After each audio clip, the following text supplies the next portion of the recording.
ಬೇಸಿಗೆ ಮುಗಿಯೋದಕ್ಕೂ ಮೊದಲೇ ಮಳೆಗಾಲ ಶುರುವಾಗಿದೆ. ರಾಜ್ಯದ ಬಹುತೇಕ ಜಿಲ್ಲೆಗಳಲ್ಲಿ ಭಾರೀ ಮಳೆಯಾಗ್ತಾ ಇದ್ದು 3 ದಿನಗಳ ಕಾಲ 26 ಜಿಲ್ಲೆಗಳಿಗೆ ಯೆಲ್ಲೋ ಅಲರ್ಟ್ ಘೋಷಿಸಲಾಗಿದೆ.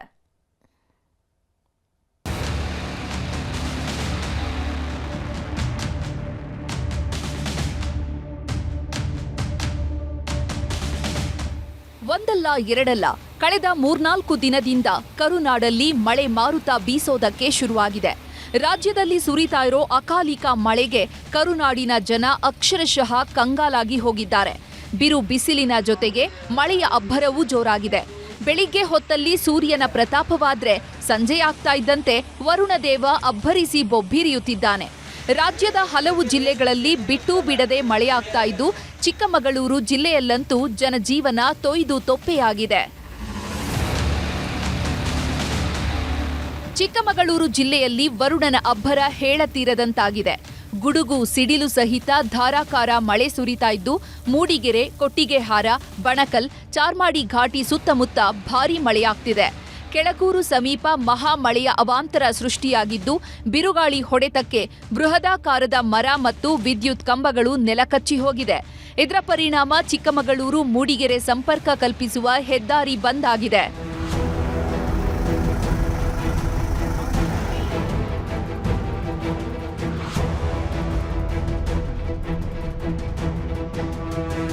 ಮೂಡಿಗೆರೆ ತಾಲೂಕಿನಲ್ಲಿ ವರುಣದೇವ ಸೃಷ್ಟಿಸಿರೋ ಅವಾಂತರಗಳು ಒಂದೆರಡಲ್ಲ. 1 ಗಂಟೆಗೂ ಹೆಚ್ಚು ಕಾಲ ಸುರಿದ ಮಳೆಯ ಪರಿಣಾಮ ಅವಾಂತರಗಳ ಸರಮಾಲೆಯೇ ಸೃಷ್ಟಿಯಾಗಿದೆ. ಭಾರೀ ಗಾಳಿ ಮಳೆಗೆ ಬೃಹತ್ ಮರವೊಂದು ರಸ್ತೆಗುರುಳಿದ್ದು ಕಡೂರು ಮಂಗಳೂರು ರಾಷ್ಟ್ರೀಯ ಹೆದ್ದಾರಿ ಸಂಪರ್ಕ ಕಟ್ ಆಗಿದೆ.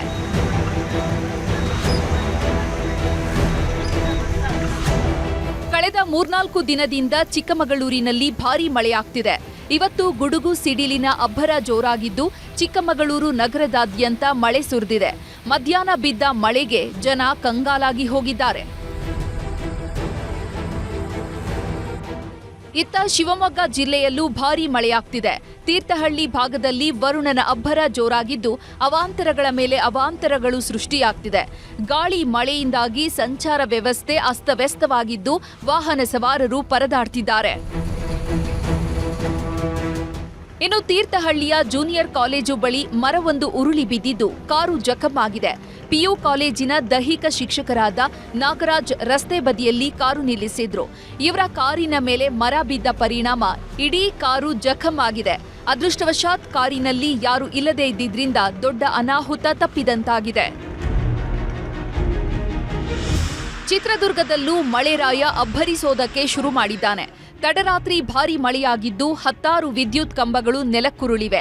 ಚಳ್ಳಕೆರೆ ತಾಲೂಕಿನ ನಾಯಕನಹಟ್ಟಿ ವ್ಯಾಪ್ತಿಯಲ್ಲಿ ಭಾರೀ ಮಳೆಯಾದ ಪರಿಣಾಮ ಇಡೀ ಊರೇ ಕತ್ತಲಲ್ಲಿ ಕಾಲ ಕಳೀತಿದೆ. ಗಜ್ಜುಗನಹಳ್ಳಿಯಲ್ಲಿ ಮನೆಗೆ ಹಾಕಿದ ತಗಡಿನ ಶೀಟ್ ದಿಕ್ಕಾಪಾಲಾಗಿ ಹೋಗಿದ್ದು ಜನ ಕಂಗಾಲಾಗಿ ಹೋಗಿದ್ದಾರೆ. ಬೆಳಗಾವಿ ಜಿಲ್ಲೆಯ ಅಥಣಿ ತಾಲೂಕಿನ ತಾವಂಶಿ ಗ್ರಾಮದಲ್ಲಿ ಮಳೆರಾಯ ಸೃಷ್ಟಿಸಿರೋ ಅವಾಂತರಗಳು ಒಂದೆರಡಲ್ಲ ಬಿಡಿ. ರಾತ್ರಿ ಸುರಿದ ಮಳೆಗೆ ದಾಳಿಂಬೆ ಬೆಳೆಗಾರರು ಕಣ್ಣೀರಿಡ್ತಿದ್ದಾರೆ. ಅಕಾಲಿಕ ಮಳೆಯಿಂದಾಗಿ 30 ಲಕ್ಷಕ್ಕೂ ಹೆಚ್ಚು ಮೌಲ್ಯದ ದಾಳಿಂಬೆ ಬೆಳೆ ನೆಲ ಕಚ್ಚಿ ಹೋಗಿದೆ. ಸಾಲ ಸೂಲ ಮಾಡಿ ಬೆಳೆ ಬೆಳೆದಿದ್ದ ರೈತರು ಇನ್ನೇನು ಫಸಲು ಕಟಾವು ಮಾಡಬೇಕು ಅನ್ನೋ ಖುಷಿಯಲ್ಲಿದ್ರು. ಆದ್ರೀಗ ಎಲ್ಲ ಬೆಳೆ ಸರ್ವನಾಶವಾಗಿದೆ. ಚಾಮರಾಜನಗರದಲ್ಲೂ ಬಿಟ್ಟು ಬಿಟ್ಟು ಮಳೆಯಾಗ್ತಾ ಇದ್ದು ಸಂತೇಮರಹಳ್ಳಿ ಸುತ್ತಮುತ್ತ ಭಾರೀ ಮಳೆಯಾಗಿದ್ದು 50 ಎಕರೆ ಪ್ರದೇಶದಲ್ಲಿ ಬೆಳೆದಿದ್ದ ಬಾಳೆ ಬೆಳೆ ಸಂಪೂರ್ಣ ನಾಶವಾಗಿದೆ.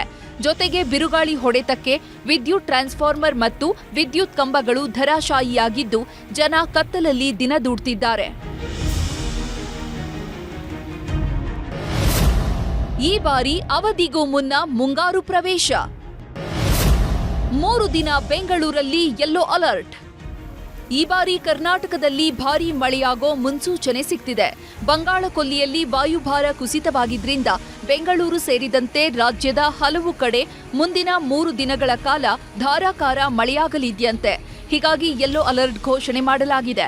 ಇದರ ಮಧ್ಯೆ ಗುಡ್ ನ್ಯೂಸ್ ಒಂದು ಸಿಕ್ಕಿದ್ದು ಈ ಬಾರಿ 1 ವಾರ ಮೊದಲೇ ರಾಜ್ಯಕ್ಕೆ ಮುಂಗಾರು ಪ್ರವೇಶಿಸುವ ಸಾಧ್ಯತೆ ಇದೆ ಅಂತ ಭಾರತೀಯ ಹವಾಮಾನ ಇಲಾಖೆ ಮುನ್ಸೂಚನೆ ನೀಡಿದೆ.